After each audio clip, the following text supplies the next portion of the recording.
Et juste pour une question pratique, l'année dernière, j'ai couvert la route du Rhum où vous êtes en solitaire, où ça dure, c'est moins long. Ouais. Ça dure une petite semaine et on me disait, enfin les skippers me disaient qu'ils dormaient quasiment pas. Là, par exemple, vous arrivez à vous relayer, vous dormez un Ouais. peu plus. On dort carrément plus. On dort vraiment. En fait, là, tu peux vraiment avoir une routine de quart. C'est même, il y a des moments, c'est assez sympa. Quand le mec dort bien et que toi, tu peux tenir encore un peu, tu le laisses dormir un peu. Et la grasse mat. Ouais, mais là, on parle d'une heure et demie ou 2 heures. Et puis, alors qu'en solitaire, effectivement, moi, je m'autorise des siestes jamais plus de 23 minutes.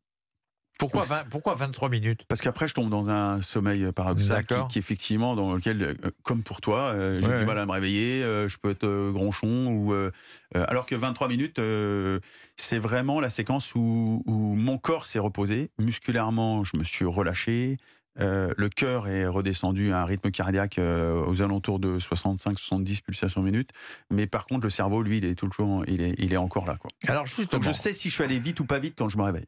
Alors justement, puisque il y a les traversées, ça dure un temps fou, il faut être concentré tout le temps, vous n'avez pas le droit à l'erreur. En fait, vous n'avez pas le droit à l'erreur.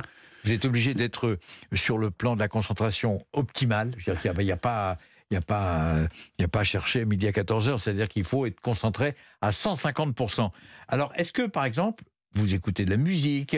Est-ce que vous avez des portes de sortie pour faire un petit break en dehors du sommeil de 23 minutes? Est-ce que de temps en temps, vous dites, tiens, j'ai écouté un peu de musique pendant un quart d'heure? Est-ce que ça existe dans cette compétition ou les futures compétitions que vous allez faire? Alors, vous aimez le jazz? J'adore le jazz. J'aime un ami que vous connaissez peut-être à la radio, Laurent De Will, oui. qui est un grand ami avec qui j'aime le jazz parce que le jazz, c'est un peu comme notre discipline, c'est en perpétuelle recherche, c'est jamais parfait.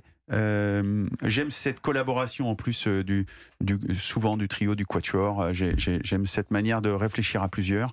Mais là, sur un ultime comme Sodebo, avant, j'aimais bien pouvoir m'extraire. Aujourd'hui, faut imaginer que Trimaran Sodebo, là, c'est vraiment une énorme guitare dans laquelle tu es. Et dès que tu quittes le son, donc la radio, dès que tu quittes le son, ça t'angoisse.